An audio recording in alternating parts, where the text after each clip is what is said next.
당신의 눈은 오늘도 편안하십니까? 여러분의 눈 건강을 책임지는 안녕하쇼 강남 성모원안과 김효원 원장입니다. 오늘은 우리 눈이 안녕하지 못하다고 보내오는 SOS 신호에 대해 알아보도록 할게요.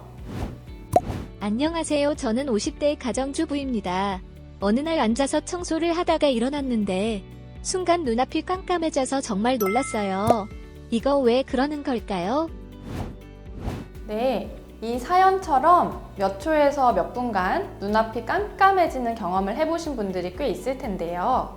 흑내장이라고도 불리는 이러한 일과성 흑암시는 대부분 금세 저절로 호전되기 때문에 대수롭지 않게 생각하시는 경향이 있습니다.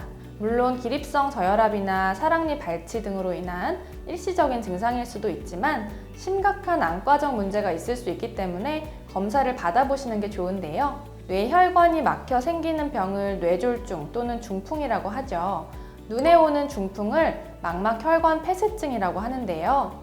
시야 블랙아웃과 함께 안통, 두통, 그리고 시력 저하 등이 느껴진다면 혈관이 막힌 증상일 수 있어서 신속히 병원으로 오셔서 검사 및 치료를 받으셔야 시력을 지킬 수가 있습니다.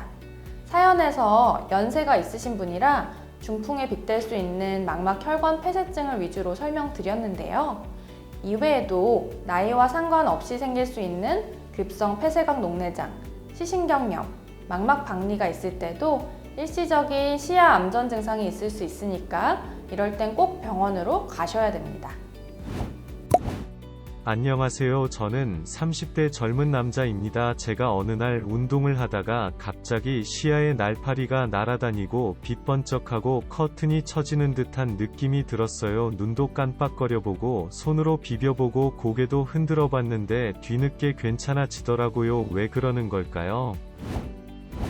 사연처럼 갑자기 시야에 날파리들이 날아다니는 듯한 비문증과 빛이 번쩍거리는 광시증, 그리고 안막 커튼을 친 것 같이 시야 일부에 결손이 생긴다면 망막 박리를 의심해 볼 수 있습니다. 요즘 젊은 남자 아이돌이 망막 박리 수술을 받았다는 기사가 나기도 해서 많이들 알고 계실 텐데요. 고도 근시의 경우 망막 박리 위험도가 2배에서 최대 10배까지 된다는 연구 결과도 있기 때문에 근시가 많은 한국 사람들에게 망막 박리는 드문 질환이 아닙니다. 이러한 전조 증상이 있다면 가능한 빨리 망막의 신경 조직을 제자리로 붙여주어야 시력을 보존할 수 있기 때문에 지체 없이 병원에 가시길 당부드릴게요. 더불어 노화로 유리체가 박리 또는 변성되면 눈앞에 팔이나 먼지 같은 것이 떠다니는 것 같은 비문증이 흔히 나타나기 때문에 나이 들면 당연한 거다 가볍게 생각하기도 하시는데요. 자칫 유리체 변성이 망막 열공이나 망막 박리를 같이 동반하는 경우가 많기 때문에 정기적인 검진과 주의가 필요하겠습니다. 안녕하세요. 저는 50대 가장입니다. 제가 화장실을 들어갔는데 바닥 타일을 보고는 깜짝 놀랐어요. 글쎄 바닥 타일이 평소와 다르게 일그러져 보이고 그러더라고요. 이거 왜 그러는 걸까요? 사연 속 주인공은 사물이 원래 모습과 다르게 변형되어 보이는 변형시, 시야 왜곡을 호소하고 있는데요. 이럴 경우 황반부에 이상이 생겼을 가능성이 높습니다. 망막 중심부로 초점이 맺히는 황반부에는 빛의 자극을 받아들이는 시세포가 밀집되어 있어 시력과 색각에 있어 중요한 기능을 담당하는데요. 노화로 황반 바닥에 쌓인 노폐물이 산소 공급을 방해하게 돼 황반이 서서히 손상되는 질환인 황반변성으로 인해 이러한 증상이 나타나는 것입니다. 심해지면 신문을 보던 중 군데군데 보이지 않는 부분이 생기고 시야의 가운데 부분이 까맣게 보이며 점차 시력을 상실하게 되는데요.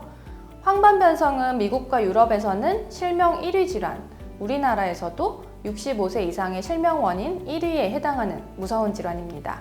흔히 건성 황반변성 진단을 받고 그냥 노인성 질환이겠거니 하고 관리에 소홀하실 수가 있는데요. 이 상태에서는 심한 시력 저하를 유발하지는 않지만 신생혈관이 출혈을 일으키는 습성 황반 변성으로 진행될 가능성이 있기 때문에 반드시 주기적인 검사로 진행을 체크하셔야 하고요. 갑작스럽게 변형시가 심해졌다면 지체 없이 병원으로 오셔야 합니다. 안녕하세요. 저는 60대 여성입니다. 자기 전에 핸드폰을 보는 것이 습관인데요. 어느 날 갑자기 구역질을 하고 눈을 짓누르는 통증이 생기고 두통도 생기더라고요. 이가 왜 그러는 걸까요? 이번에는 안압이 갑자기 치솟는 증상을 경험한 사례인데요. 급격히 눈에 압박감을 느끼며 시야가 좁아지거나 시력이 떨어지고 두통, 심한 경우 구역이나 구토를 동반하기도 하는데 이럴 경우에는 역시 바로 병원으로 향하셔야 합니다. 어떠한 원인으로든 안압이 60 이상 높아진 상태로 2, 3일 정도 경과하면 실명으로 이어질 수 있기 때문인데요. 특히 폐쇄각 녹내장이 있는 분의 경우 어두운 데서 무엇인가 보다가 동공이 확 커지면서 걸리게 되면 안압을 유지해주는 방수가 빠져나가지 못해 안압이 치솟기도 합니다. 혹은 포도막염 같은 염증에 의해서 신생혈관 녹내장에 의해서도 안압이 올라갈 수 있기 때문에 주의하셔야겠고요. 높아진 안압은 방수천자나 레이저, 홍채 절개술 등 시술로 즉시 낮춰주어야 시력을 지킬 수 있고요. 또 백내장 수술이 녹내장의 예방법이기도 합니다. 그래서 안과 전문의와 즉시 치료를 하고 상의를 하시는 것이 좋습니다. 오늘은 지체 없이 안과나 응급실로 가야 하는 응급 안질환과 증상에 대해 말씀드렸는데요. 도움이 되셨나요? 그럼 구독, 알림 설정, 좋아요 잊지 마세요. 다음에 또 만나요.